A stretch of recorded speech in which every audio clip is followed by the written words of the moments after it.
You know what it is. White and purple, white and purple, white and purple, white and purple. Yeah, you know what it is. Collinsville High School, a champions. Yeah, screaming that's us. And when we on top, boy, quit fussing. All around my town, everything is white and purple, white and purple, white and purple, white and purple. We shut it down for the school and the sports team. White and purple, white and purple, white and purple, white and purple. Purple and white, but you know what I mean. Double 11 senior year made history. Football, we took it to the playoffs. Collinsville, white and purple, yeah, we are the K-House. I said the K-House, the school of champions. We laugh a lot, we rap a lot. I'm asked to be an Indian again. I'm telling them that Collinsville is where it's at. So when we on the field of court, they better be aware of that. They scared of that. Of course, look at the ceiling. What up, Mr. Floyd? Yeah, Collinsville. And yes, I'm glad to say that I'm a K-Hawk. I'm about to graduate. Yeah, you know what it is. Collinsville High School, a champions. Yeah, screaming that's us. And when we on top, boy, quit fussing. All around my town, everything is white and purple, white and purple, white and purple, white and purple. We shut it down for the school and the sports team. White and purple, white and purple, white and purple, white and purple. White and purple, yeah, I know you see it. You see the chaos and you tell yourself you wanna be it. I go to CHS, so I am a champ. I ran this game so long I'm starting to get a stomach cramp. Class of 1 and 2, but we're number 1. Shout out to all my juniors, yeah, you know we get it done. White and purple, you already know. It's little easy peasy and that boy lay low. Yeah, you know what it is. Collinsville High School, a champions. Yeah, screaming that's us. And when we on top, boy, quit fussing. All around my town, everything is white and purple, white and purple, white and purple, white and purple. We shut it down for the school and the sports team. White and purple, white and purple, white and purple, white and purple. I'm about my white and purple, Scarface and DJ Screw. We on the peak of the mountain, best at what we do. Yeah, we the champs, homie, but we ain't selling shoes. These boys bleeding purple, call us the cheapest crew. They don't gotta do it big, cause I don't play no sports. I play my cards right, now a good report. When Dub 12 comes, it's time to roll off. I'm the back cause everybody rolling with me, K-Hawks. Yeah, you know what it is. Look, all the fresh sophomores, High school, champions. yeah, they know what it is. All around my town, everything is White and purple, white and purple, white and purple, white and purple. we shut it down for the school and the sports team. White and purple, white and purple, white and purple, white and purple. Yeah, you know what it is. Collinsville High School, a champions. Yeah, screaming that's us. And when we on top, boy, quit fussing. All around my town, everything is white and purple, white and purple, white and purple, white and purple. We shut it down for the school and the sports team. White and purple, white and purple, white and purple, white and purple.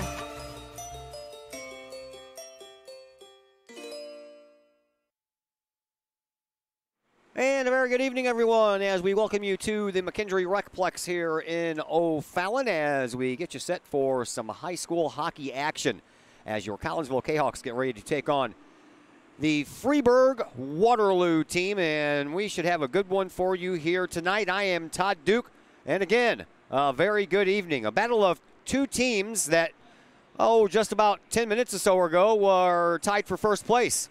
Well, they are no longer in first place because the previous game featured Columbia taking on Belleville. And coming into this contest, Belleville had a 14-2-1 mark that was good for 29 points. Well, they won the game against Columbia 4-1, so now Belleville improves to 15-2-1, and they have 31 points. That is 1 point better than the two teams that are getting ready to take the ice, Collinsville and the team made up of high schoolers from the Freeburg Waterloo area. 15-1, both of these teams, and both of these teams have 30 points. So either one or two things are going to happen. Somebody is going to win this game and take first place all by themselves, or we end up with a tie, and we have three teams with 31 points as we march our way toward the end of the season. Belleville, with their 15-2-1 record now, they have played 18 games, so they only have 2 games left in the regular season. This is game number 17 for Collinsville and Freeburg Waterloo, so they will have 3 games left after tonight's contest before we get things going in the playoffs in February. With all that, let's welcome you into the Chiropractic Works pregame show. Chiropractic Works, owned and operated by Dr. Chris McCluskey. He and his crew are focused on helping as many people as possible live high-quality lives all through chiropractic care and wellness. You can visit Dr. McCluskey at Chiropractic Works in Collinsville at 410 Regency Center, just off of the Beltline Road in Collinsville. Give them a call at 343-3602 or online, chiropracticworkscollinsville.com. Collinsville coming into this, their second game since the calendar flipped to 2019. They played on Tuesday night and got themselves a 9-0 shutout victory over Bethalto. Carter Elmore was in goal in that game. For the Freeburg Waterloo team, well, they've had some time off. They have not played since January 1st, and that is 9 days off since their last game. I had a chance to broach that subject along with many others with Collinsville head coach Ryan Shea, and we'll pass along that conversation to you next as the Chiropractic Works pregame show continues here on the Kahok Sports Network.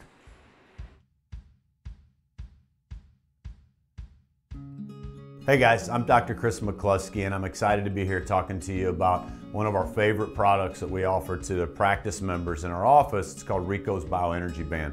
Now, over the last 15 years that I've been in health and wellness, we've been blessed to grow one of the busiest pediatric and family wellness centers in the United States, where we've helped tens of thousands, maybe even hundreds of thousands of people. So today we're going to talk about Rico's Bioenergy Bands.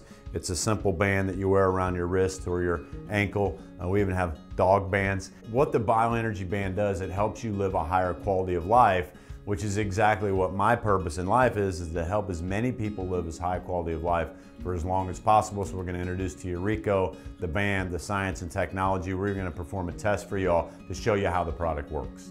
I'm Rico with Rico's Bioenergy. I created Rico's Bioenergy wristbands. We've been around for around 7 years, and this company has grown to a $20 million company because we have a great product and it works.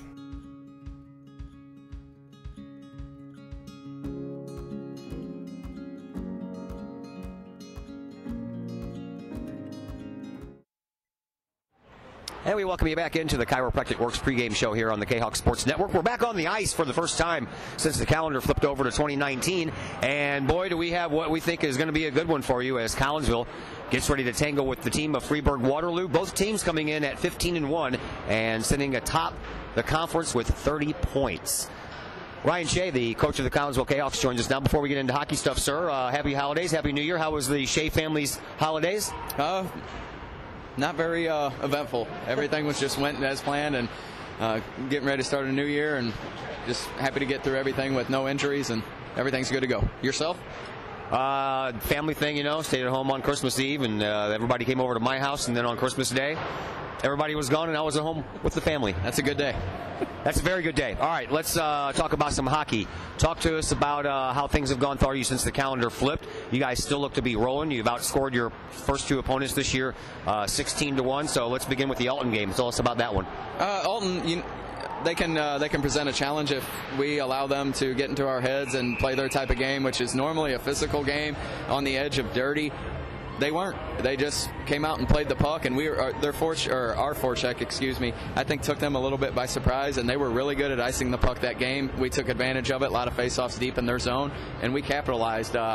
We did the things that we needed to do, and I mean, not to say it was an easy game, but it was what we expected. We wanted to put in a hard forecheck, and I don't think Alton was really ready for it. Their goalie played phenomenal once again, and you know that game could have been over in the first or second period, but Caleb Vitale came out to play, and it's unfortunate for him that none of his teammates decided to join him. All right, next up was the Bethalto game, which was just this past Tuesday. Talk a little bit about that one. You know, the Bethalto game, we know they got a couple kids that when they want to play, they can offer a challenge as well, just like Alton. But a lot of them, for some reason, maybe if you get beat up early in the year, that you decide it's over before it really should be over, and they quit playing before they should. Another thing, we were relentless on pucks, and you know, a lot of that, it's a flashiness with the goals and all that, but if you're a hockey guy, you understand what we do. Goals happen. We're relentless on the puck. We want to force turnovers, and Bethalto was the same situation. We were relentless. We caused a lot of turnovers, and you know, goal scoring comes with that. You know, if you're hard on pucks, and Bethalto really enjoyed icing the puck as well. Well, face-offs in your own end isn't very conducive for winning, so we did well. How, as a coaching staff, do you guys handle such a role like this? I know it's fun and you enjoy it because the wins are a lot better than losses. When it comes time to practice, do you have to change things up a little bit to keep complacency setting in? And these guys are like, well, same old thing. Well, complacency, I thought for us early on, we started off with a couple teams that we probably knew we were going to beat on paper. And yeah, we beat them on paper and on the ice. And then we played the Granite game. And we thought the same thing of Granite. And then Granite came and smacked us in the face with a 5-1 loss. And that was kind of one of them things where we were like, okay, complacency already, really, 2 games in, let's go to work, let's dial it up. And we have done so since. When we go to practice, we really don't say, okay, let's not get complacent. We preach confident, not cocky. And there's a fine line between that, and the players walk it, and we want them to walk the confident line, not the cocky line. And if we're up 5-0 going into the second period, which has happened quite a few times, I don't care if it's 5-0. If it becomes 5-1 and 5-2, then we're playing cocky and not confident. And there's a huge difference between those two, and that's what we're trying to preach, not only in practice, but also in the game setting. You guys have just played Tuesday as we shift gears and look at the game at hand here against Freeburg Waterloo. They haven't played since January 1st. I'm always of the adage that the more you play, I think the better you get, so I think advantage you in this case. I'd agree with that. You know, a lot of times with these teams, even in the pro level or whatever level you're playing, if you have a long layoff, it usually doesn't bode well for you. So for us, yeah, we're coming in. We had a good game on Tuesday night, and we're hoping for another good game tonight. But Freeburg Waterloo, they practice a lot. A lot of their kids play club and high-level club, so I don't think there's going to be any complacency or any layover or lack of any willingness to win this game, because this is a big one and everybody knows that this is going to be a big one. I expect full stands and a lot of people that don't normally come to hockey games to be at this one. I'm expecting a lot of viewers as well, just for that reason there. All right, let's talk defense. Let's talk goaltending. Because of your defense and your goaltending, that's a big reason why you guys have rolled in a lot of these games. Combined, Elmore and Goodson, a 1.70 goals against average and a 9.15 save percentage. I mean, that's spectacular numbers there. Yeah, I agree with the number chart. It looks great on paper, and also what they're doing on the ice is important. The defense in front of them is playing well. Maybe they're not seeing the amount of shots that they could be seeing, but the shots that they do see, they're stopping. So that's important. You know, Goody let up one in the game prior, and I asked him what happened, and he wasn't bent out of shape about it. He totally took the bait. He's like, that was on me. I should have did this, should have done that. And if goaltenders are recognizing that, and they're knowing that the pucks that they should stop, or knowing the pucks that they don't stop, they should have stopped, I'm happy with that. Usually when you have a problem with goaltenders is they want to point fingers at their defense and saying, oh, you should have done this. We're not having that this year. You know, it could have been the case last year where a lot of that was happening. Well, it's not happening this year, and that's why you're seeing the numbers that these guys are producing. You know, the defense is working great with the goalies. The forwards are working great coming back. I mean, everything's just working great, and we're really happy, and that's also where we want to go back to the confident, not cocky, and we want to stick with that game plan. You got a pretty good duo in Scrum and Longy. They got a pretty good one in Nicholas Mumford and Jacob Dinkelman. Both of them have 20 goals on the season thus far. How do you plan on stopping those two? Relentless on pucks. Relentless on pucks. Everybody has to do their job. Centers have to play a 200-foot game. If they get lazy and they only want to play red line to the other team's goal line, we're going to have trouble. Their defense puts in a lot of pucks deep for those guys to make opportunities and make plays happen, and they're good. We know they're loaded, and they know we're loaded, and it should be fun. I was going to say the same thing. Should be fun. Good luck tonight, Coach. Hey, thanks, Todd. I appreciate it. Good to see you. You do it. You as well. Coach Ryan Shea of your Collinsville Kahoks. We'll take a break here on the Chiropractic Works pregame show. When we come back, we'll pass along the starting 5 plus the starting goaltenders for both teams, and more names and more numbers coming your way next on the Kahok Sports Network.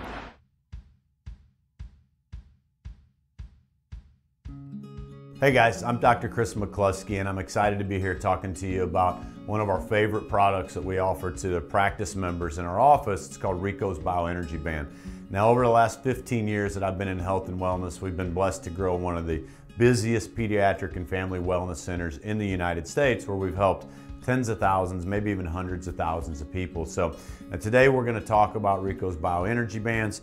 It's a simple band that you wear around your wrist or your ankle. We even have dog bands. What the Bioenergy Band does, it helps you live a higher quality of life, which is exactly what my purpose in life is to help as many people live as high quality of life for as long as possible. So we're going to introduce to you Rico, the band, the science and technology. We're going to perform a test for y'all to show you how the product works.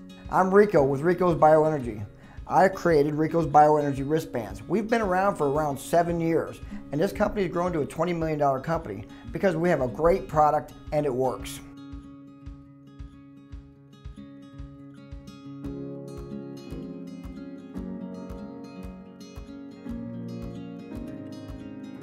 Code 3 Barbecue Supply, home of Code 3 Spices, is first responder owned by proud Kahok alums. Located at 302 East Main Street, Code 3 Barbecue Supply is your home for one-of-a-kind everything barbecue headquarters, providing the best American-made barbecue grills, smokers, rubs, sauces, and accessories, and cooking expertise from professional barbecue experts.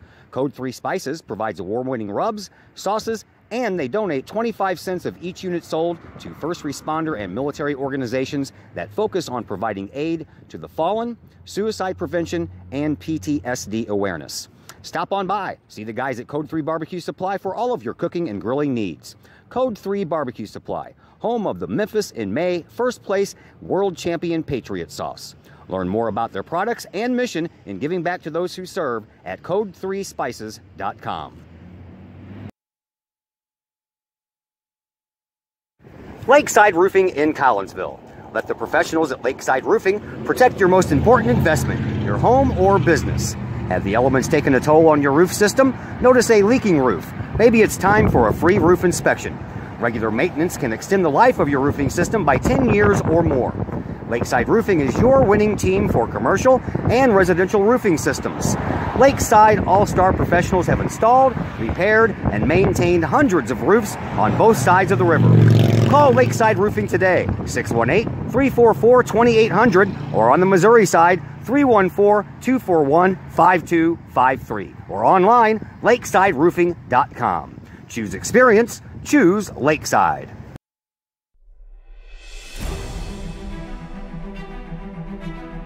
At Visionary Wealth Advisors, we empower you to see your future before it's your future, to create your inheritance,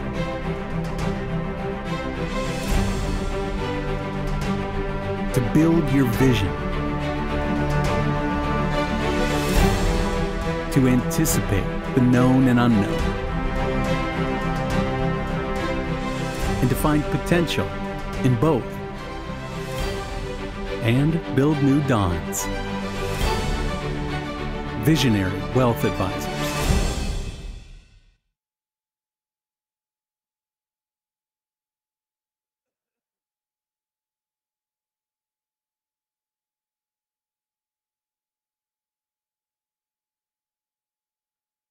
And once again, we welcome you back to the McKendree Recplex here in O'Fallon. I'm Todd Duke, glad that you're with us here on the Kahoks Sports Network. Collinsville, they are playing the road team tonight. They will be dressed in their black uniforms, trimmed in a little purple and white, numbers on the backs in white, as well as the names on the backs of their jerseys, and the purple Kahoks written across the fronts of their jerseys. So that means that the road team will be the team comprised of high schoolers from Freeburg, Waterloo. They are dressed in their blue trousers, trimmed in orange. Jerseys are white, and of course they have the little orange and blue trim on the jerseys as well, and they have their Raging Bulldogs logo on the fronts of their jerseys. We are just about ready to go. Here are your starters. Noah Scrum, he will be centering DeMaio Edwards and Hunter Longy, as David Napier and Cole Quatlander are on defense. For the Raging Bulldogs, it'll be Nathan Metz who will do the centering of Logan Gantz and Brendan Kirk, while Joe Luggie and Paul McCarney hold down the defense. Your goaltenders, Davis Cole for Freeburg Waterloo and Grant Goodson for the Collinsville Kahawks. We are underway. Longy with a nice stretch pass all the way through center ice to Noah Scrum. Scrum takes a hit right at the top of the faceoff circle on the far side, and that's the way we get going. Nice hit over there by Joe Luggie, the captain for the Freeburg Waterloo Raging Bulldogs. Quatlander gets the puck for Collinsville behind their own net, sends it up the boards and off of the stick of Jacob Bolandis, which is kept in over there by Freeburg Waterloo. So Collinsville has to work to get it back out. Both of these teams 15-1 on the year. Collinsville's only loss against Granite City, while Freeburg Waterloo's only loss was against Belleville. Collinsville has beaten Belleville. Freeburg Waterloo has beaten Granite City. So has Collinsville for that matter. And this is a true battle now for first place, as Belleville won the earlier game. So right now, Belleville in first place with 31 points. These two teams have 30. So the winner will jump ahead with 32. If we end up in a tie, like I said, we'll have a three-way tie for first place with all three teams with 31 points. Freeburg Waterloo sends it back into their offensive zone. Goodson goes behind the net to get it. Now Bolandis, this is Andrew Bolandis, gets the puck and tries to get it out up against the sideboards on the far side wing, and then off of the shins as it is chopped out of there. Off of the shins of Jacob Schreiber. Here's Joe Arnold. He shoots the puck in and ends up going behind the net. Occupied down there by Cole Davis. Here's a backhander, and Davis makes the save, and the puck ends up getting away and squirting out back around the side of the net as the Raging Bulldogs try to get it out of their their defensive zone and send it up for some offense. Collinsville kind of clogging it up there in neutral ice, and a nice job sending that puck back in by Brendan Summer. Now onto the stick of Jacob Schreiber. Schreiber left wing shot off of the glove of Davis and up into the net. For Davis, 557 minutes played on the year. He's 13-2, has 30 goals against to 159 saves. That's good enough for a 2.26 goals against average and a save percentage of .841. For Grant Goodson, 296 minutes on the year. He is 7-0. 14 goals against and 136 times he saved the puck. 1.99 goals against average, and he's going to get tested here off of the post after Goodson got a piece of it over on his left side as Goodson comes in with a save percentage right at, or almost at 91% at .907. Puck comes around here in this near corner, and Kirk takes out Longy up against the boards. Longy gets back up, goes after the puck, but Kirk gets it first. Slides a little backhander towards the net that hits off the side of the net. Now Longy brings it up, and the pass just past Jacob Bolandis. Now Paget will go back behind his own net and pick it up. No score here early on. Kahawks out shooting the Raging Bulldogs 3-1 with 11:05 left to play here in this opening period. Collinsville through the neutral zone, sends it off the boards. It goes down the length of the ice, and Freeburg Waterloo takes it from there. Bolandis stops it, but Freeburg Waterloo picks it up as Bolandis overskates, and now here comes Logan Gans. Gans from the wing takes a shot right over the left shoulder of Grant Goodson, just a little bit high, and then the puck comes out to center ice. Here is Longy for Collinsville. He takes it through the center faceoff circle and backs up to his own blue line. Puts a pass up in neutral ice. That is Jacob Bolandis, and Bolandis has it knocked off of his stick, but now Andrew Bolandis keeps it in the zone. Collinsville was offside, so they had to bring it back out. 10:25 left to play here in this opening period. No score between these two teams battling it out for first place. Now the puck comes all the way down, and icing will be the call against Freeburg Waterloo. And we'll stop the clock with 10:17 left to play. Scoreless thus far. And again, the shots on goal, Collinsville 3 and Freeburg Waterloo 1. Faceoff will come out to Davis's right. And in the faceoff circle, Brendan Summer loses that particular battle as Freeburg Waterloo brings it up here on the near boards. It comes all the way around the net into the far side corner. Then off the side of the net. A little weak shot put on there by Ryan Cruz. Now the puck comes all the way out, and to center ice it goes, where Brandon Fiskus takes over. Shoots the puck up, and then Collinsville being a little sloppy in their own end here, as that was a giveaway by Schreiber. A rare one at that. Now Austin comes up. He gives the puck right onto the stick of Brendan Summer. Summer comes flying up these near side boards, and then Austin, oh man, Brendan Summer set him up perfectly for a one-timer, and Austin just missed. Now a turnaround shot by Jacob Schreiber. That's a pass to the corner. Comes out to the blue line. Shot. That one just tipped wide. And then Bolandis going over to skate, trying to pinch in and keep that puck in the zone, and unable to do that. 9:20 left to play. First period. Watlander gets it up to Bolandis. Now the puck loose in the neutral zone. It's picked up there by Brendan Summer, and Summer sends it forward while Collinsville makes a line change. Both teams changing players out. Here is Noah Scrum trying to wrestle the puck away from the Freeburg Waterloo player all the way down at the end of the ice, but it is shot forward. And now Collinsville playing some defense, trying to get it out of the zone. They do so. Here comes Noah Scrum through the neutral zone. Over the blue line, leaves it for Longy. Longy, high slot, can't get the shot off. It's partially blocked out front by Jacob Dinkelman. And the rebound comes out to the near side boards. Collinsville trying to keep it in the zone and stay dangerous in the offense. The puck pops out, though, and right off the bench, Freeburg Waterloo trying to bring it up ice, but a nice play there by Napier on the defensive side of things for Collinsville, and then Collinsville sends it in from their side of the red line, and that'll be an icing call. 8:26 left to play here in this first period. No score. Freeburg Waterloo has not played since January 1st. Collinsville played just this past Tuesday. Face-off will come to Goodson's left. It'll be Noah Scrum and Nathan Metz. Scrum wins that face-off. Collinsville breaks out. Here is Noah Scrum coming in on the right wing. Takes a shot, goes a little bit high, off the high glass, and then all the way out to the blue line. Trying to knock it back in is Joel Arnold. He does after he gets knocked backwards for a little bit. And then the puck ends up behind the Raging Bulldogs net. Arnold chips in, keeps it in the corner, then has his feet taken out from underneath him. No call on the play as the puck was dangerously in front off the right-hand side of Davis for a minute. Now Arnold at the top of the key, puts it in. Oh, can't. Wide open net over there for Longy on the other side after the shot by Arnold, and Longy couldn't put it in the open side on the short side. Now that puck jumps over Austin's stick, and the Freeburg Waterloo Raging Bulldogs bring it up. Puck ends up behind the net. Back to get it is Collinsville's Joel Arnold. Arnold sends it up to Longy, and then Longy is met and takes out his player. That is Brendan Kirk. And then Collinsville bringing the puck down. Joel Arnold staying with it. Puts a shot on net, no good. Rebound stays out front for a minute, and Collinsville couldn't get the second shot off. Now Freeburg Waterloo, they're dangerous on a bit of a breakaway. Nice defensive play there by Belandis. Andrew Belandis came in and probably saved at least one-on-one opportunity, but Freeburg Waterloo dangerous again, and a shot there goes a little bit wide from Metz. Now Collinsville comes up with the puck. Here is Jacob Schreiber. Schreiber sends it up to Nathan Austin. Austin has the puck leave his stick and go all the way behind the Raging Bulldogs bench, or excuse me, net. And then coming to chip in from the bench, all the way from the bench, was Napier. He got there almost in the nick of time. Now he's back at the blue line and keeps the puck in the offensive zone. Glove down by Braden Fiskus for Freeburg Waterloo. Now in front, turnaround shot by Jacob Schreiber. That's shoved aside.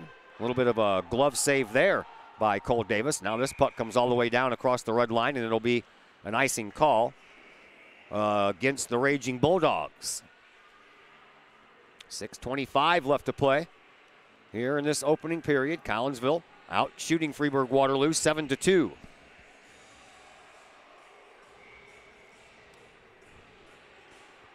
Still zeros on the scoreboard, however. Collinsville wins the faceoff. Napier with a shot. That one's gloved. And then the rebound is put right back into the glove of Cole Davis.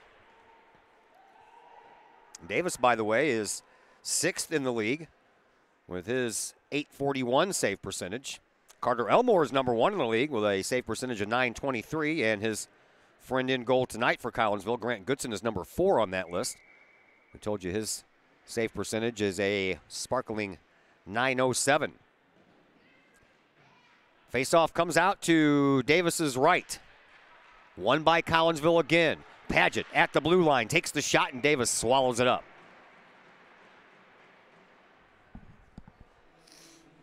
These two teams are going to meet in about 10 days.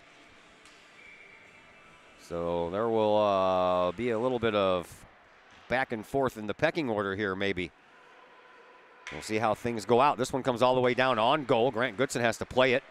And then he sends it back out, and all the way through the neutral zone it comes. Freeburg Waterloo sends it back in right off the glass in the penalty box area. And here comes Logan Gantz. Gantz tries to send it back to the point. He was trying to put it on the stick of Brendan Kirk, but Collinsville intercepts it. Now the Kahawks sweep it back in, but they're offside, so they'll have to back out of the zone. Puck ends up all the way behind the Raging Bulldogs net. Out through central ice and into the Collinsville defensive zone. Here is Andrew Belandis. Belandis will shoot the puck up into the neutral zone, but he'll get it right back after a bad bounce, and then Freeburg Waterloo will glove it and send it back in, but there's Belandis to backhand it right back out of the zone. Freeburg Waterloo sends it in, but now they're offside, so they'll have to escape the zone. In the meantime, Quatlander takes control of the puck and then sends it up to Belandis. That is Andrew Belandis up the near side boards. He has his stick knocked out of his hand, and thus the turnover. Here comes Freeburg Waterloo. Shot, Goodson with the save. He'll swallow up the rebound before anyone wearing blue, orange, and white can pounce on it. 5:04 left to play here in this fast-moving first period. No score. Collinsville now out shooting the Raging Bulldogs 10-3.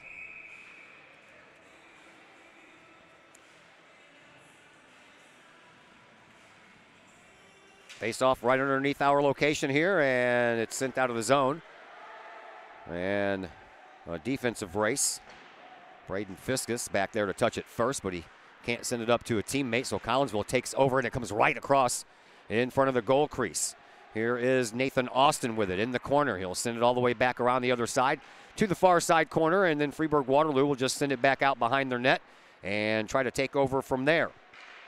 Here is Donovan Knuckles. He puts the puck up into the neutral zone, and then that is picked up by Nicholas Mumford. Mumford's shot goes a little high, and around the horn it goes, and up the near side boards. Here is Austin. Austin puts it up into the Collinsville offensive zone, but it only stays there for a brief moment, and then it's whacked back in offensively by Freeburg Waterloo. Here's Joel Arnold. He'll send the puck right past the stick of Jacob Schreiber, and that puck ends up being an icing call against Collinsville, so the faceoff will come back down here in front of Grant Goodson. Offensively for Collinsville, Hunter and Longy still at the top of the list. As far as points and goals are concerned, Longy leads everybody with 69 points. That's 10 more than his teammate Noah Scrum has. But Noah leads the league in goals scored with 39. He has 8 more than Hunter Longy. Napier sends it up through the neutral zone. Here is Longy. Longy comes in, leaves it for Scrum, and a shot that was partially blocked. Ends up going back behind the net. And now Freeburg Waterloo sends it up into the far side corner. Working it out over there is Joe Lugie. Lugie sends it up to a teammate, and then across the way it comes off of the boards. And Freeburg Waterloo will take over again. Here is Logan Gantz. Gantz sends the puck up, and over here onto the near side boards, that is Nicholas Mumford. Mumford sends it over, and then a partially blocked shot there by the Collinsville defense prevents that puck from reaching Grant Goodson. And now here is Mumford back behind the Collinsville goal, comes out just at the top, or the bottom, excuse me, of this left side faceoff circle. Lost control of the puck. Collinsville sends it in. They're going to wave off icing, and Scrum will try to go back for it. But the Raging Bulldogs come up with it instead. Now it's off of the body of Jacob Belandis, and still kind of stuck over there in that corner. Longy gets it over on top of the right circle, takes a shot. There's a save by Cole Davis. A nice kick save with that left leg. And the puck stays in the corner for a moment, then pops all the way back down the ice, and Paget will turn around and send it back up. He finds Longy on the near side boards. Longy stood up at the blue line. Nice play there by Mumford for the Raging Bulldogs. Paget gets it once again, sends it back in. 2:40 left to play here in this first period. Still no score between Collinsville and Freeburg Waterloo. Raging Bulldogs bring the puck out of their own end and shoot it up into their offensive zone. Back to gather it up is Andrew Belandis, but he's knocked off the puck there by Ryan Cruz. And Cruz sends one right up toward the goal crease, but he's taken out of the play, and Belandis will send the puck in off of Schreiber's skate. Schreiber trying to chase it down, then it's knocked back in, and that should be an icing call, and it will be. That'll stop the clock with 2:13 left to play here in this first period. No score. Didn't think this one was going to be a shootout like most of the other games have been this year. 12-0 scores, 9-1, things like that. Kind of figured this one would be a little bit tighter, and it is. Face-off all the way down into the far face-off circle. Off of the boards. Paget tried to send it off of the boards and up into the corner, but ended up sending it off of the boards and then off of Jacob Schreiber.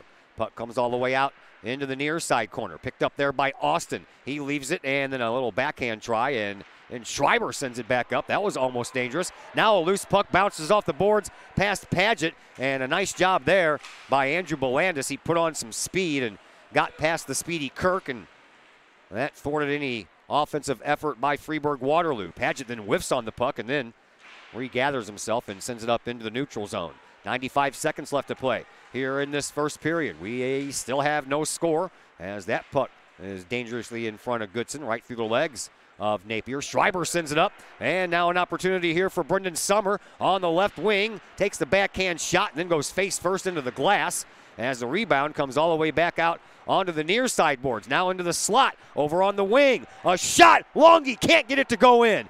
Comes out into the corner. 1:05 left to play here in this first period. Here comes Freeburg Waterloo trying to bring it up through the neutral zone. 1 minute to go here in this opening frame. Here is Napier.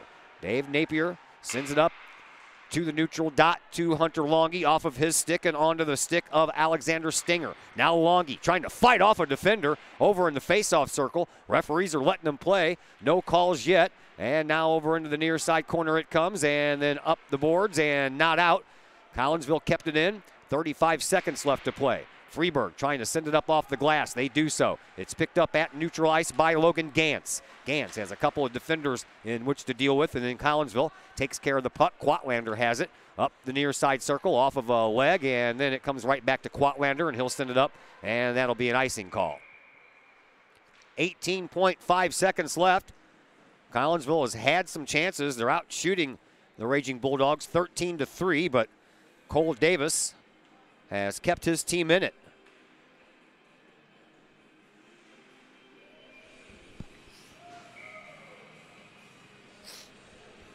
Faceoff comes out to Goodson's left, and won by Freeburg Waterloo. Shot didn't even make it toward the goal or to the goal. It went kind of toward it, but that's about as far as it got. Now off the boards, and the Raging Bulldogs keep it back in, but Collinsville will send it right back out and down the length of the ice. And with just a couple of seconds left, that'll do it. End of one. Collinsville out shooting the Raging Bulldogs 13-3, but we still have no score. Back with the second period in just a moment here on the Kahok Sports Network. Hi, Purple and White fans. This is Dan Mode, class of 1989. I'm with New American Funding. Myself and New American Funding are proud sponsors of Kahok Athletics.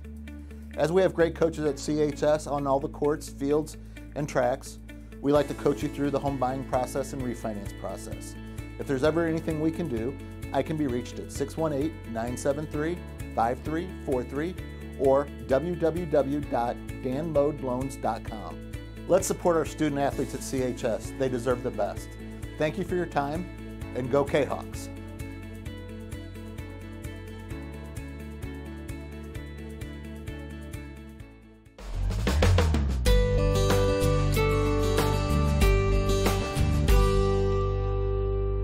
Hi, I'm Colton Pareko. I want to thank the team at RE/MAX Alliance for helping me find my first home. It couldn't have been any easier. If you're in the game for a new home, contact my friends at RE/MAX Alliance.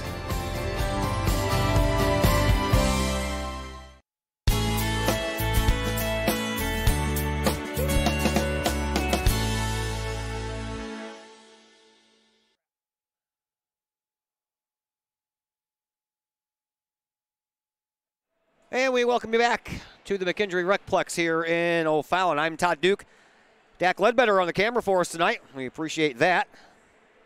I'm taking it the father of Brent. Yes. One period in the books and no score. Collinsville out shooting Freeburg Waterloo 13-3 in that first period. And a shot and a goal! Noah Scrum breaks the scoreless tie, and Collinsville takes a 1-0 lead.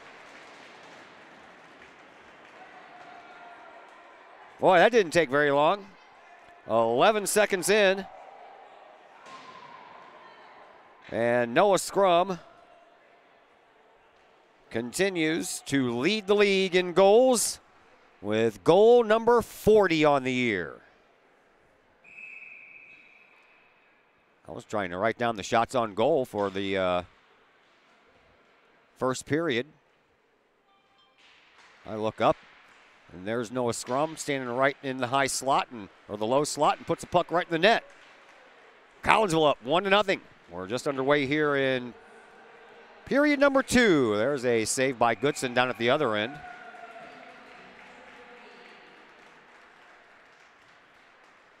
And now each team with one shot here in this first period. We're supposed to have some basketball on for you tomorrow. We're supposed to have a big basketball game on for you tomorrow. as Collinsville travels to Belleville West to take on the #1 ranked in Class 4A, the Belleville West Maroons. The new rankings just came out earlier today. And there's a shot and a glove save by Goodson. Collinsville got some votes by the AP. They're not in the top 10, but they are in the top 25, I believe, number 17 in the state of Illinois for Collinsville. But I am going to be guessing that we're not going to have that game tomorrow. We're going to have a lot of snow coming our way, and they say now by about 5 o'clock. That's an hour and a half or 2 hours and a half before the game starts. We're already supposed to have a couple of inches on the ground, and by the time the game was supposed to end at 9:30, they're already talking about 5 inches. So that would be not a fun thing to do on a bus ride. There is a puck that almost squeaked by after a weak shot and then a tick off of somebody's skate. Davis had to be alert. Here is Mumford. He races it up the left wing, and at the top of the key, takes it and shoots and scores.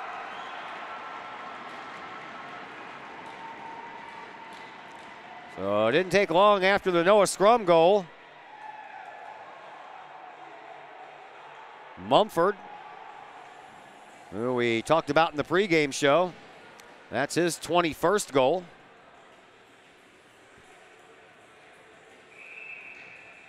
And just like that, it's now 1-1.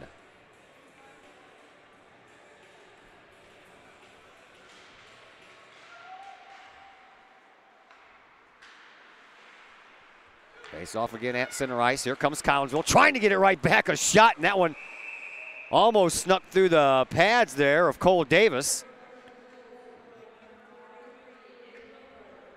He knew that he got it initially, and then it kind of came creeping through the pads, and he had to close up the legs before it went in behind him. So face off now to Davis's left. Noah Scrum in the center circle there with Logan Gantz. And Collinsville wins the face-off, and a turnaround shot by Noah Scrum, and then Belandis is there on the doorstep trying to push it in, but Jacob comes up a little short. After a very fast-moving first period, we have had lots of whistles here in this period. Well, because we've had 2 goals for one. Scrum once again trying to win the face-off. This time he doesn't, but Collinsville almost gets the puck back anyway. Napier has to go back and chase it up the near side boards. Over on the far side, that's where he'll leave it for Cole Quatlander. Quatlander sends it up, and then it's sent right back in off of the stick of Nathan Metz for the Raging Bulldogs. Now Hunter Longy with it. Near side boards, he circles, and he works his way up through center ice, puts on a nice move, gets across the blue line, and stops there, and then off of the body of Gantz, and then Longy gets it right back, shoots it up. Here is Napier. Napier from the near side faceoff circle, sends it behind the net, and then it's just swept right in front by Jacob Belandis, hoping that somebody was going to be there wearing black, white, and purple, but that wasn't the case, and there is almost a little give and go by Gantz and Nathan Metz that Metz just missed the open side, near side of the net. Puck comes up through the neutral zone. Collinsville picks it up and then sends it up off the near side boards. Napier sends it back into the neutral zone, and then the Raging Bulldogs send in a blistering shot by Joe Loogie that was handled by Goodson. Now the puck comes around behind the Collinsville net, taken by Longy. Longy trying to fend off Logan Gantz down there. And then the puck comes loose. Napier tries to pick it up. He can't. And then finally someone for Collinsville does, but not out. A whiff at the blue line. And that prevented a shot from reaching Grant Goodson. Here is Hunter Longy. He'll put the puck right in front of his own net. And then he'll come and take it right back up through neutral ice. He'll send it up off of the stick of Noah Scrum from the face-off circle. Scrum sends one blistering right past the ear there of Cole Davis. That was high, and now Schreiber has to come back and play a little defense. He'll leave the puck for a teammate. It comes in and then not out, and from the blue line, Joe Loogie turns around and takes a shot. He can't get it to go quite on net, and then Nathan Austin sends the puck up. Here comes Collinsville with a little 2-on-2 action. That is Brendan Summer into the slot. Austin takes a shot, and he shoots it up high. Now Cruz takes the puck out to neutral ice and puts it right onto the stick of Collinsville's Andrew Belandis.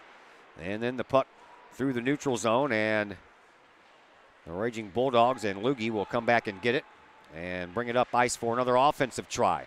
Now Loogie just shoots it all the way into the near side corner. Collinsville picks it up from there, and the Kahoks will put it in through neutral ice. It's picked up and intercepted by the Raging Bulldogs. They poke it into the zone, but once again, Andrew Bolandis is there to take care of the puck for Collinsville. But this time, the Kahawks can't get it out. Back behind the net. Freeburg Waterloo dangerous, and they score from an off angle right along the red line. And all of a sudden, the Raging Bulldogs have the lead on a goal by Jacob Dinkelman. So both of the 20 goal scorers, Nicholas Mumford and Dinkelman, have hit pay dirt here tonight. And it's now Freeburg Waterloo who has the lead.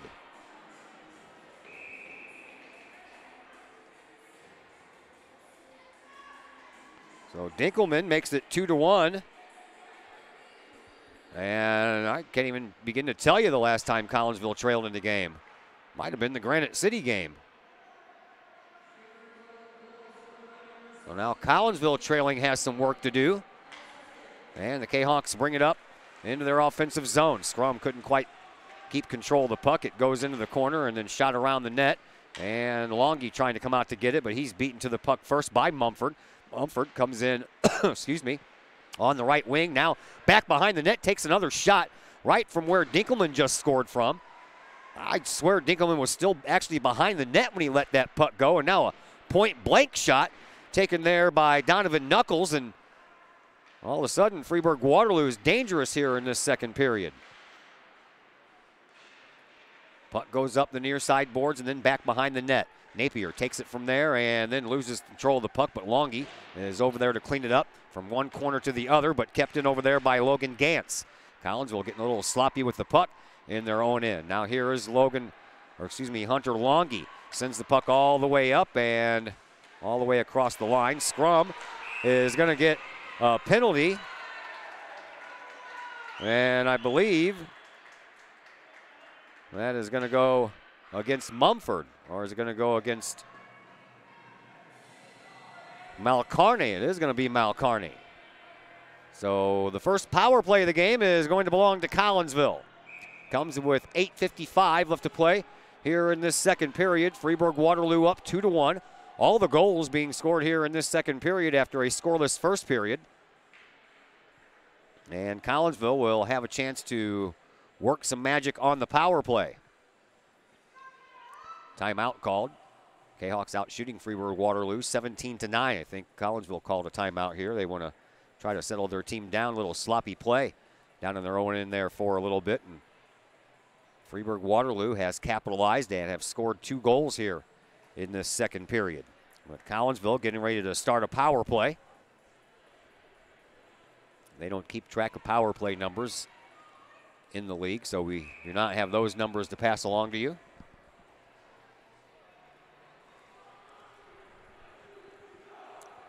Finishing my thought on the basketball game schedule for tomorrow night. Of course, as soon as I find out anything from Collinsville Athletic Director Clay Smith, I will pass that along to you. Blues are up 4-1 and less than a minute to go in the game, so looks like the Blues are going to win a game. I guess that means their next game they'll lose 6-2. There's a face-off that Collinsville wins out to the blue line. Napier with a shot, but that was blocked as the Kahawks begin their first power play of this game. Joe Loogie sends the puck down. And Collinsville will have to regroup and send it back up. 1:45 left on the man advantage for Collinsville. And the Kahawks having a hard time getting it out of their zone all of a sudden, even though they're a man up.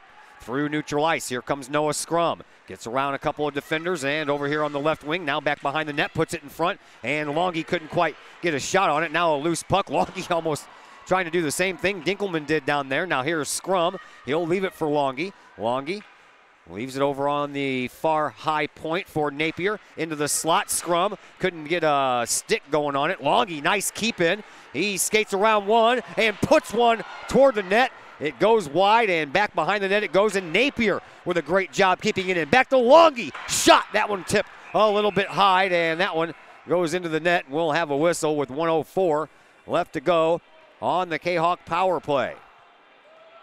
7:58 left to play here in this second period. Collinsville out shooting Freeburg Waterloo 18-9, but the Kahawks are down on the scoreboard 2-1.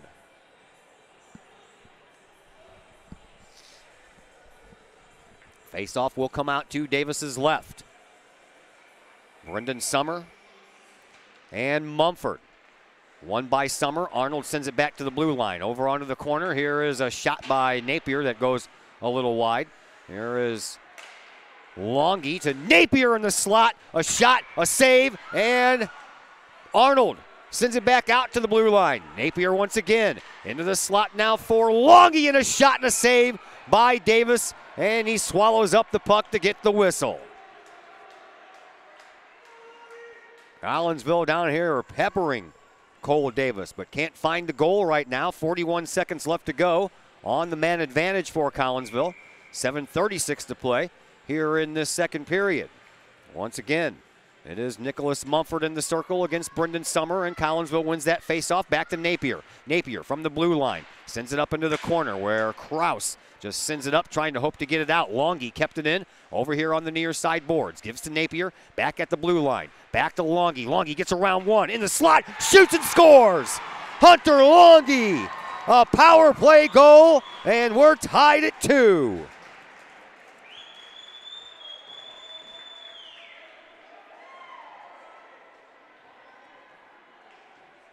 Well, Collinsville needed that. For Longy, his 32nd goal of the year. And we are tied 2-2.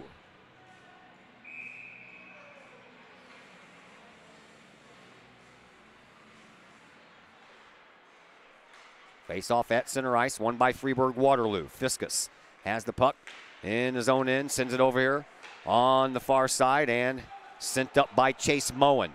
Now Collinsville trying to wrestle the puck away. Mumford with a shot. That was a glove save by Goodson, but he couldn't hold on to it. The rebound comes out, and then in the far circle, now in the slot, a shot taken, and that was a little bit dangerous there by Jacob Dinkelman, who already has a goal in this game. 6:49 left to play here in this second period.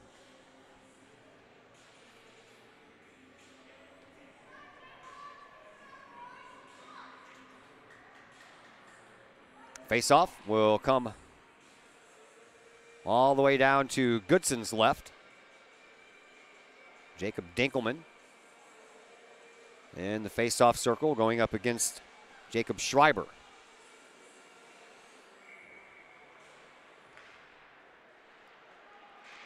Won by Freeburg Waterloo, but Collinsville intercepts, brings it back up through the neutral zone. Both teams 5-on-5 now into the slot, but no one there for Collinsville. But there's a shot from the point that is tipped, and that's a fly ball to center field. 6:31 to go. We are tied once again. 2-2 is our score. No goals scored in the first. Everything's come so far here in the second. Collinsville out shooting Freeburg Waterloo 20-11. Face-off now will come down here to Davis's right. It'll be Noah Scrum against Metz. Metz wins the face-off, back to Lugie. Lugie sends it up through neutral ice. It's going to go all the way down and past Goodson on his right, and we will do this all over again.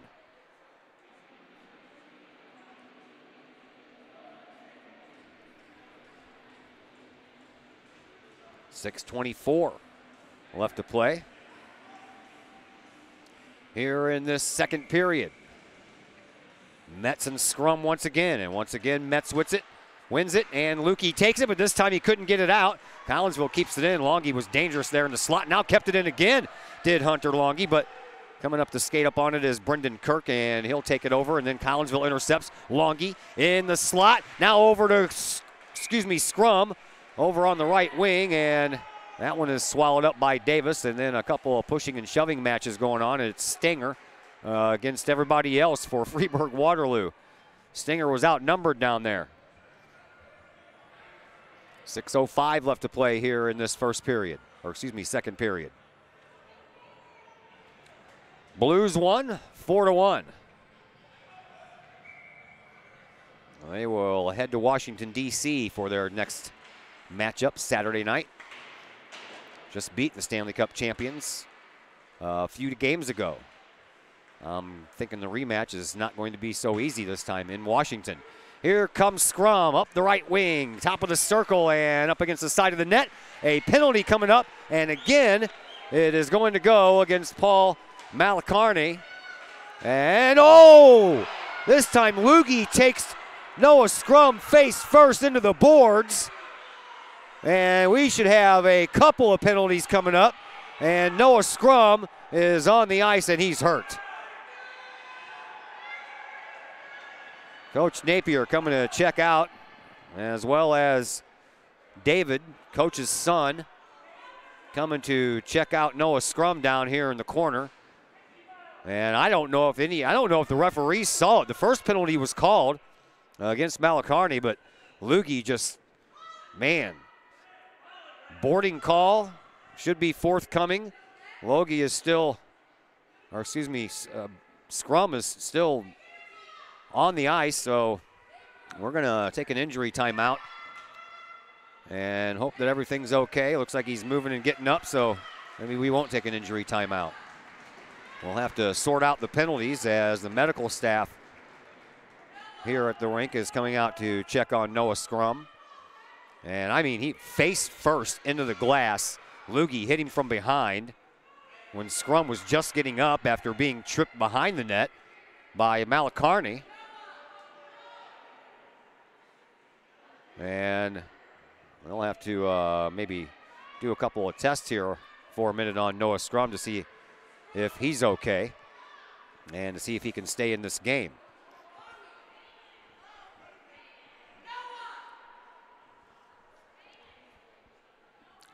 Noah will be helped to the bench.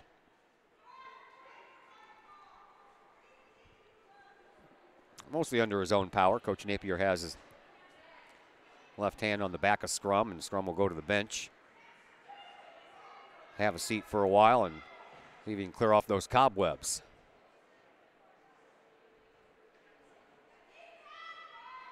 .5:39 left to play here in this second period of a 2-2 game. And the fans are getting a little testy. Right now, on the board, they only have the 2-minute minor to Paul Malacarny. And nothing up there for Joe Loogie. And now they do. Loogie also has 2 minutes, so right now,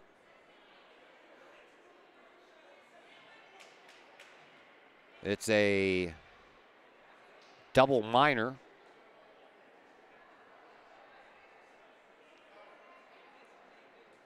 And the referees are over talking to the scoring table right now.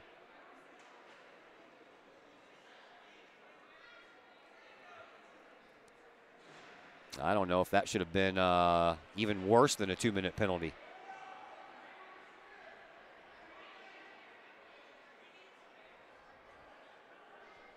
At the very least, 4 minutes at the most, a 5-minute major and a game misconduct. Now the referees are talking to the coaching staff of the Raging Bulldogs.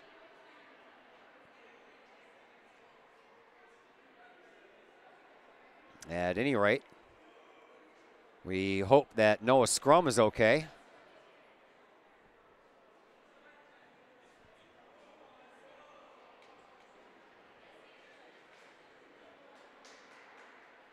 And we'll see if anything changes up on the scoreboard as far as the length of the penalty to Loogie is concerned.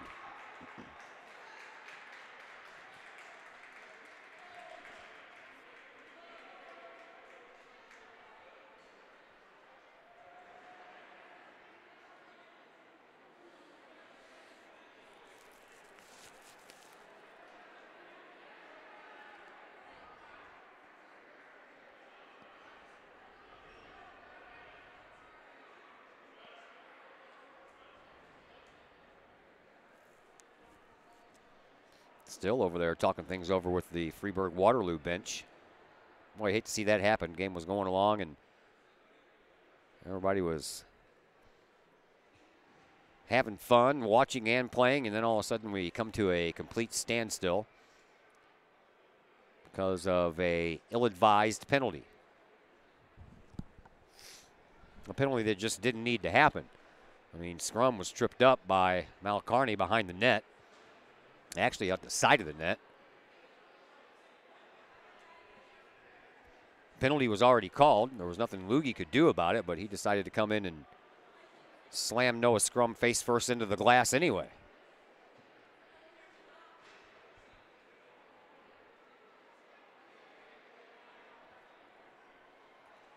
Still don't know what all the discussion is for. Call a penalty. If it's a penalty, then let's go.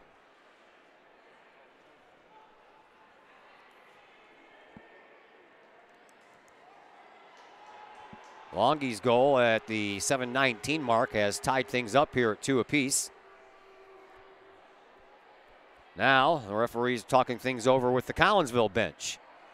Collinsville probably trying to plead their case that it should be a lot more than a 2-minute penalty to Lugie.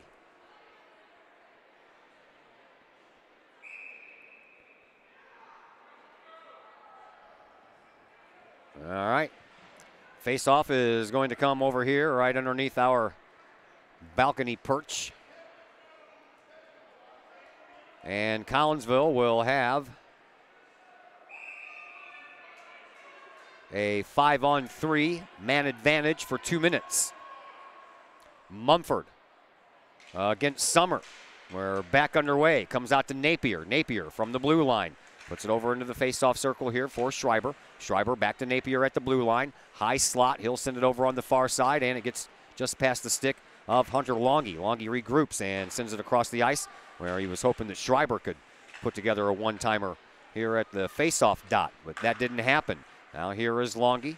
Longy at the top of the face-off circle on the other side. That one partially blocked. Now Summer back to Longy. Uses his backhand to stop it. And then brings it around high slot. Puts it on and in. Hunter Longy with a second power play goal tonight has given Collinsville a 3-2 lead.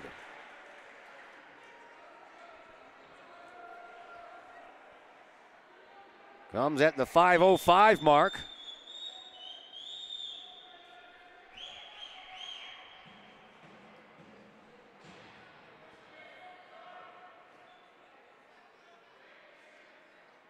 Kahawks go up 3-2 and are still on the 5-on-3 advantage here. And Ryan Croak is serving the penalty for Paul Malcarney. As we are back to action, Collinsville still on the power play here. And still dangerous. Here's Longy again, high slot. This time he tries a little bit of a pass shot. Now he gets the puck back, sends it over to Brendan Summer. Brendan Summer missed a tap in on the wide open far side of the net. Now the puck comes out to the neutral zone. Napier takes it, sends it up to Schreiber. Schreiber couldn't control the puck off of his stick, and now the puck shot the length of the ice, and Grant Goodson will come out and get it and send it right into the hands of Mumford. Mumford turns around, takes a shot. Goodson has to make a save. Boy, Goodson put that one right into the breadbasket there of Mumford. Mumford caught it with his hand and then just threw it down on the ice, took a shot. Goodson had to get back and make a save. 3-2 in favor of Collinsville. They say there's 40 seconds left on the penalty to Joe Lugie and 1:15 left on the penalty to Ryan Croak. And there's 4:10 left to play here in this second period. Malcarney's out there on the ice. I don't know what Croak did. It was Malcarney, definitely. Here's a shot and a save by Davis. That puck stays right down in front of him, and then Fiskus puts it into his glove, and now Schreiber getting into a little shoving match with Malcarney.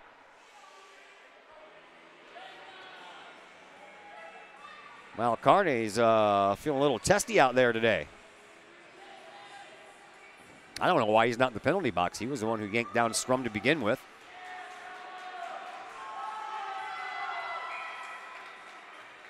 No Scrum back out on the ice, and he wins the faceoff. Over on the far side, oh, Longy just missed on that one-timer. Gathers himself, gets the puck back, sends it up into the slot for Summer, and then Summer had it leave his stick. Now back to Scrum. Scrum behind his own net in the near faceoff circle. Leaves it back for David Napier. Napier back over to Scrum. Scrum back at the blue line. He'll send it up to Longy. Longy from the faceoff circle, all right through the legs of Nathan Austin to Napier, but Napier couldn't pick it up. Now a shot, and that just ticks off the back of the net by Noah Scrum. Oh, Austin with a centering pass, and the rebound belongs to Hunter Longy, who picks up the natural hat trick. 3 power play goals by Hunter Longy, and Collinsville out to a 4-2 lead.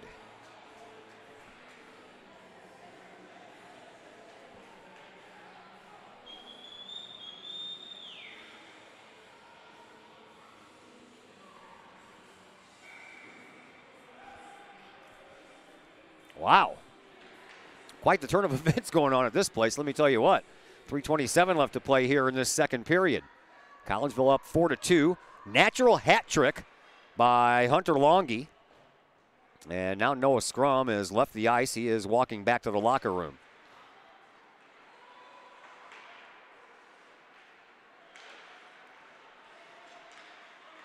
Here's Collinsville at center ice. Trying to control the puck. They send it back into the neutral zone, and then Collinsville will send it back in. It's picked up by Freeburg Waterloo behind their own net. Here is Malacarney. He'll send it off the boards, but not out. And then it finally comes into the neutral zone. Malacarney with a head of steam in the slot takes a shot. Goodson swallows it up. That'll stop the action with 2:56 left to play here in this second period. Collinsville out shooting Freeburg Waterloo 25-13 in the game. They outshot the Raging Bulldogs 13-3 in that first period. So since then, Freeburg Waterloo has had 10 shots on goal, while Collinsville has put up 12 more. And a chance for 13 here. Oh, that one just passed the stick of Ledbetter. And a whistle will send us back down the other way.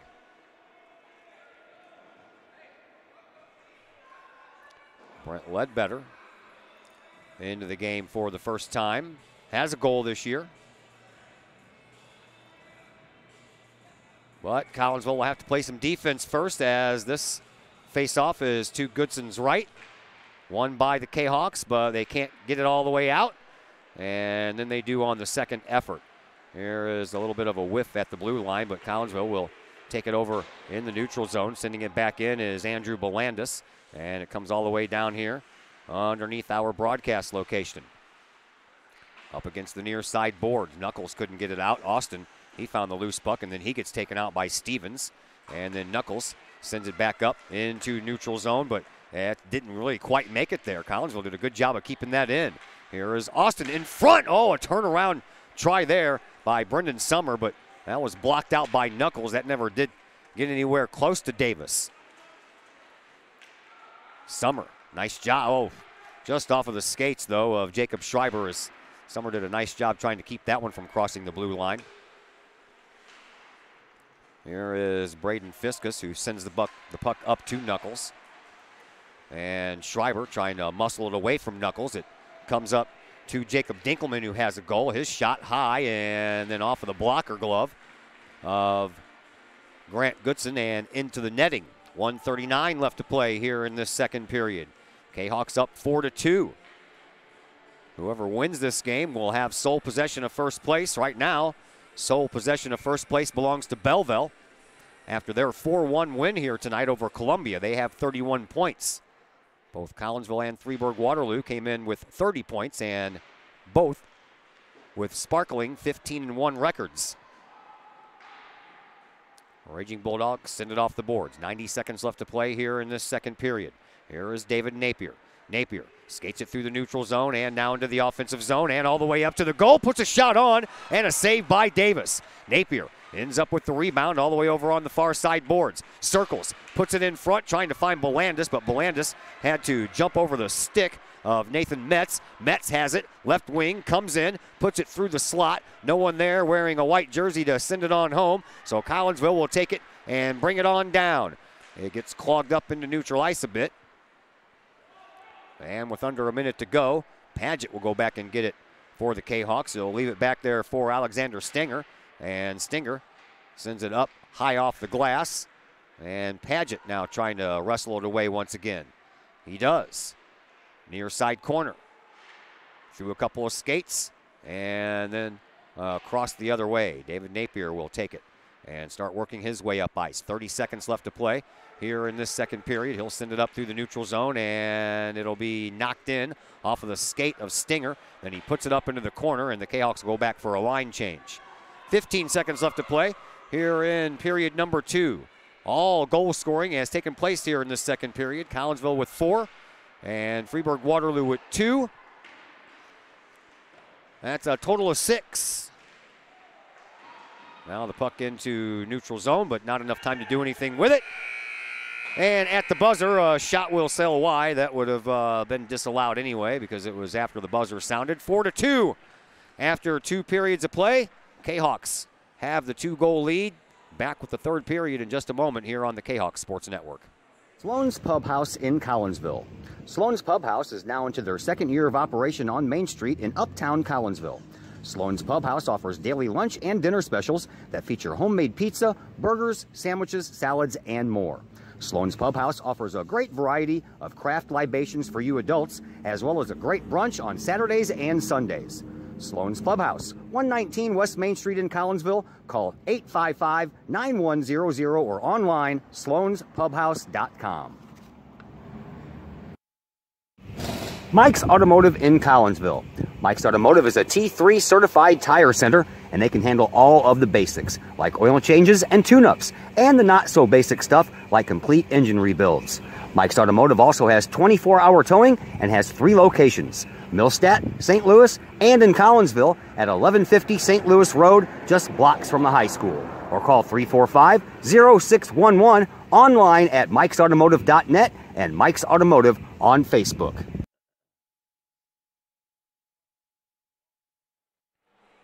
We welcome you back to the McKendree Recplex. 4-2 after 2 periods in the books. And Collinsville will play the rest of this game without Noah Scrum. We saw him head toward the locker room, and then we saw him come back out. And he does not have on a hockey uniform any longer, so he is not going to return to this game. And we, of course, wish him the best. Good young kid, good baseball player, golfer, hockey player. And after no scoring in the first period, all the scoring came in the second period.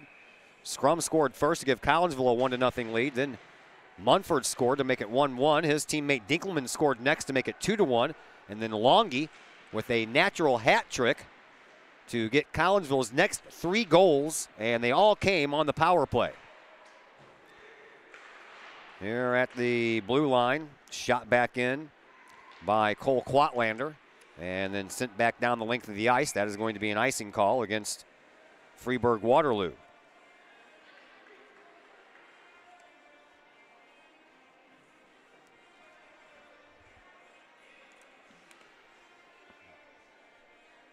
Last year, these teams played 3 times.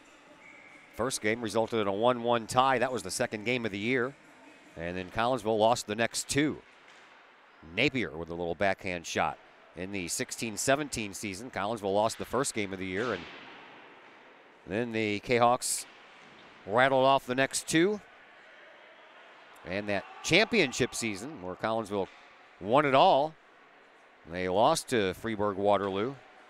In both meetings, that was early in the year before Collinsville got hot. Oh, there was a little give and go. Mumford sent that one just a little high, and now Goodson freezes it up against the side of the net.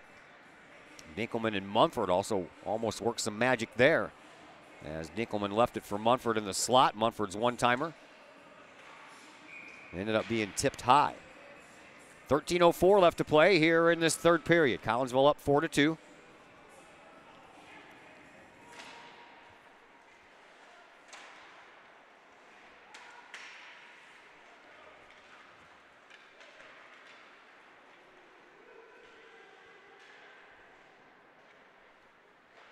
And behind the net it goes, and out front, here come the Raging Bulldogs. Belandis trying to keep Gans at bay here. Gans brings it on in, and then the puck gets knocked all the way around the net. Shriver picks it up, tries to send it up the near side boards, but he is being met with resistance over there. It keeps on hitting Braden Fiskus at some part of his body and won't come out. Finally does, and in the neutral zone, here is Nathan Austin, who had that puck leave his stick for just a moment. Now Paget into neutral ice for Arnold. Up on the far side, Nathan Austin, and that puck goes into the Freeburg Waterloo bench. 12:13 left to play here in this third period. 4-2, Kahawks have the lead.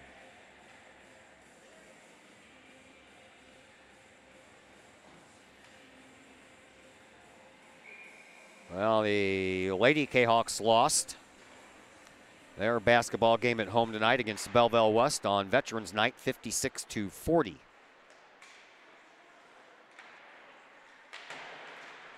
Next up for the Lady Kahawks will be their tournament coming up Tuesday, Wednesday, Friday, and Saturday of next week, and we'll have all that action for you here on the Kahawk Sports Network. Here's a shot that goes high and wide off the stick of Jacob Belandis, comes back out, and another return shot by Alongi.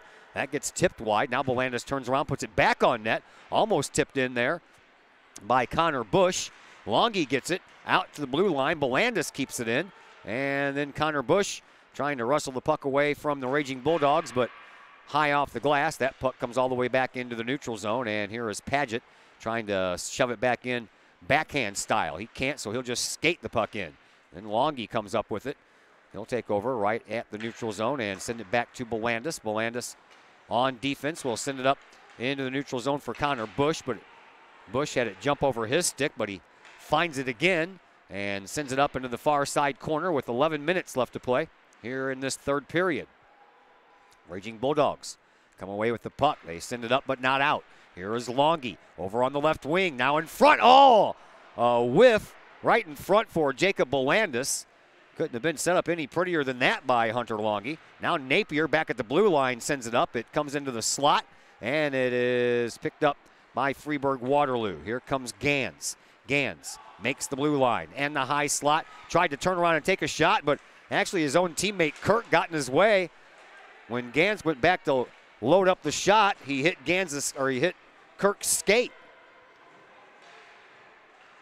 Raging Bulldogs coming back through the neutral zone once again.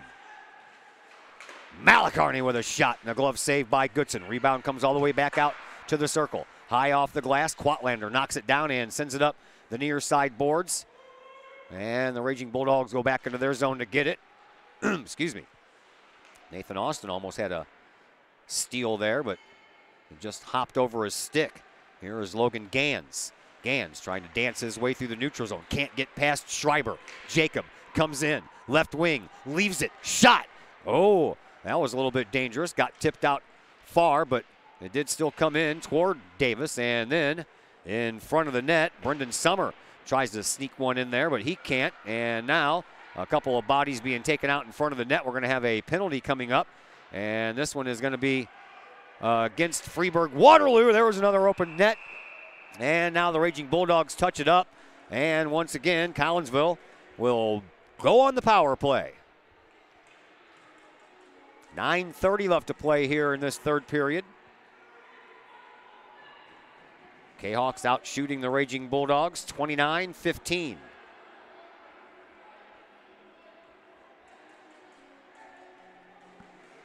Kahawks have scored on every one of their power plays tonight.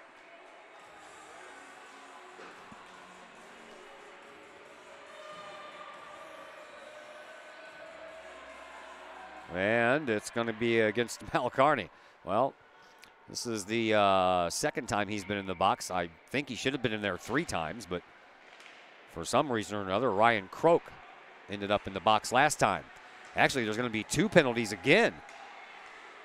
But this time, there are going to be offsetting penalties, and Collinsville will have a 5-on-4 man advantage instead of a 5-on-3. Because also in the penalty box is Spencer Kempf.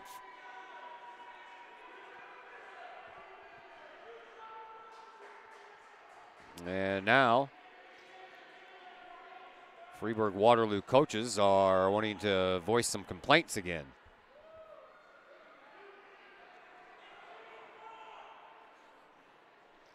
Things getting a little testy up here in the stands as well. 1:48 left to go on the man advantage here for Collinsville. 4-2 is our score. Kahawks have the lead. They would like to add. Here is Longy after the face-off win. He'll bring it up leisurely across the blue line. High slot. He stops there. Gives it over to Napier. Napier comes in, has that puck poked right off of his stick. There's a shot that almost made it on goal, and then one comes right through the crease, and Alexander Stenger was unable to capitalize on it. Now we're going to have another penalty called. This one looks like it's going to go against Collinsville. It's going to go against Stenger. Stinger's going to get called for slashing.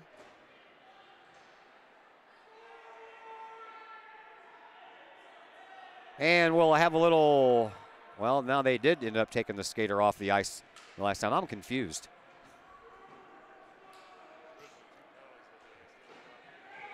Yeah, Freeburg Waterloo got away with an extra attacker there for a while, so it was supposed to be a 5-on-3.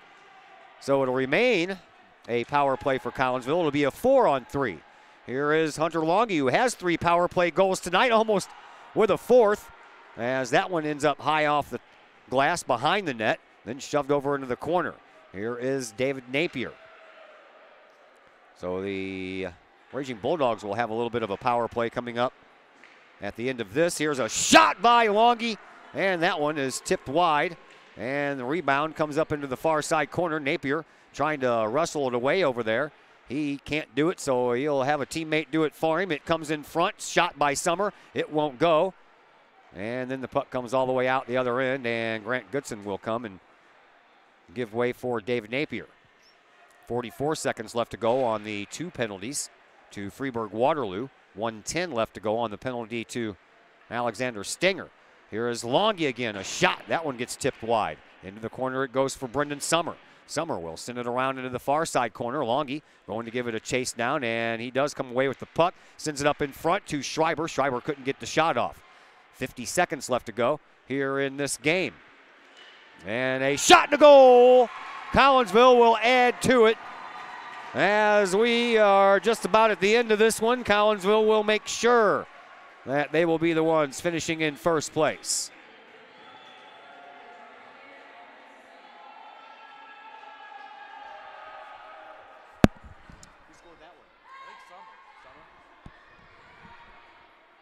Brendan Summer adds the goal.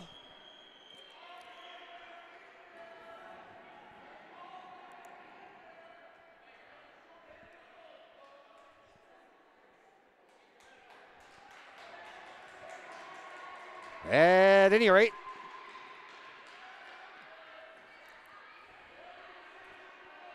.5 seconds to play here in this 4th. And do we have more people heading to the penalty box? No, well, the penalty should be over for Freeburg Waterloo because that was another power play goal by Brendan Summer. So we should have 4-on-4 hockey, which it looks like we do.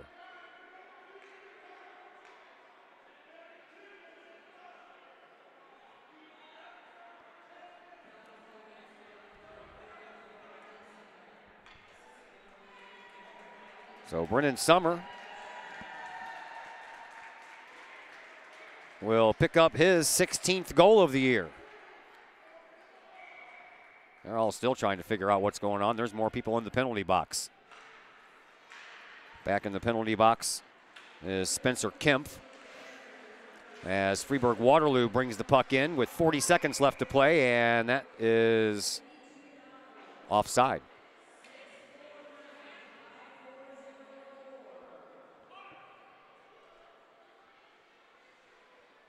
Longy will head to the bench. Cole Quatlander will come in to take his place. 39.7 seconds left to play. And another whistle. I guess we're going to have a timeout taken here by Freeburg Waterloo. I don't know what they want to accomplish here in 39.7 seconds left, trailing by 3 goals, but I guess they'll draw up something on the old dry erase board. That'll give us a chance to tell you about tomorrow. We're supposed to have some basketball for you. It's supposed to be a good one as Collinsville and Belleville West hook up. Belleville West undefeated on the year. At last check, they were 18-0, while Collinsville was 17-3. All three of the Kahok losses have come at buzzer beaters. This one was going to be one of those to look forward to. E.J. Liddell, the Ohio State recruit, guiding his state championship team back to the promised land, trying to. And that game coming from Belleville West tomorrow at 7:30, 7:15 pregame. But again, we have a major winter storm heading our way, and the amount of snow has increased as the days have increased. Back on Tuesday, they said 3 to 5 inches of snow. Yesterday, they said 5 to 7. Now today, they're saying 6 to 9. And they keep on creeping up the start time, too. Back on Tuesday, it wasn't supposed to start snowing in this area till about 9 o'clock at night. Now they're going to say it's going to be starting about 2 o'clock in the afternoon, and I guess we'll all just have to find out tomorrow, won't we? I guarantee you there's no milk, bread, or eggs left on the shelves in the grocery stores, though. 35 seconds left to go here in this contest. Here is Brendan Summer, who just scored a power play goal. Collinsville with 4 power play goals in a row. Summer, he'll hold on to the puck, and Freeburg Waterloo will back up and let him. Oh, looks like everybody's content on this being the final score. Almost like dribbling the ball at the mid-court stripe of a basketball game. So the Kahawks will win this one, and they will improve to 16-1, while Freeburg Waterloo will drop to 15-2. There is the final buzzer, and there's the celebration for your Collinsville Kahawks as they will take over first place with 3 games left to play in the regular season. 5-2, our final score, as now we welcome you in to the Cullip Jennings Florist post-game show. Cullip Jennings Florist, a staple in the Collinsville area, has been for generations. Cullip Jennings Florist is located at 517 West Clay Street. You can stop in for weekly specials. Right now, they already have their sign out in front of their store promoting Valentine's Day. That's right. February 14th, guys, all you procrastinators and last-second shoppers, you give Cullip Jennings a call. They'll help take care of you early. 344-0404. Online, CullipJennings.com. Collinsville wins this one tonight. Final score, 5-2. Post-game show comes your way next on the Kahok Sports Network. Cullip Jennings Florist, a Collinsville original since 1939. Cullip Jennings Florist has a wide variety of green and blooming plants, specializing in all design styles from traditional to trend-setting. Cullip Jennings Florist is, of course, your place for beautiful flowers suitable for any occasion. From anniversaries to birthdays, graduations to weddings, Cullip Jennings Florist is there for any of life's major moments. Cullip Jennings Florist, 517 West Clay Street in Collinsville. Call 344-0404 or online, CullipJennings.com.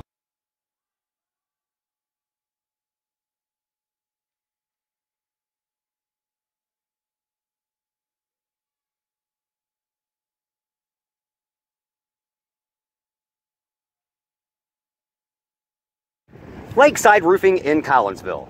Let the professionals at Lakeside Roofing protect your most important investment, your home or business.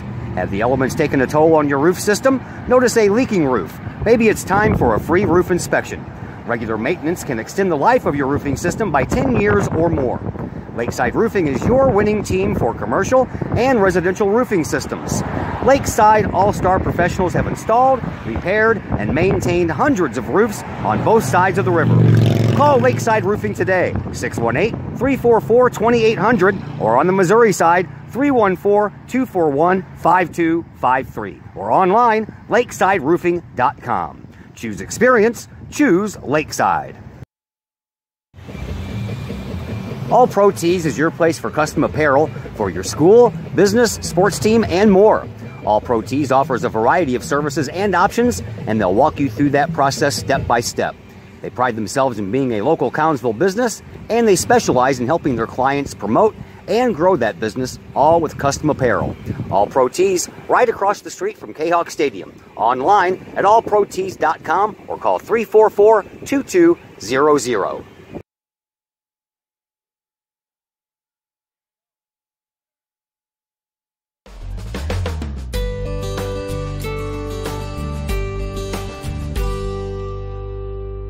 Hi, I'm Colton Preko. I want to thank the team at RE/MAX Alliance for helping me find my first home. It couldn't have been any easier. If you're in the game for a new home, contact my friends at RE/MAX Alliance.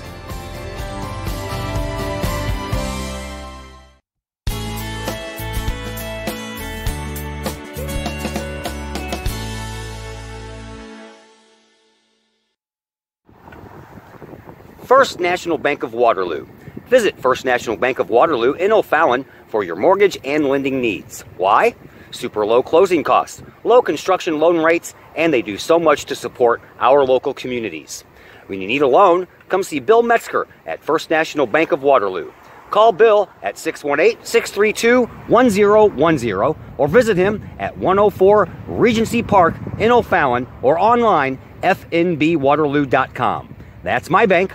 Member FDIC, equal housing lender. I'm a hot babe out jogging.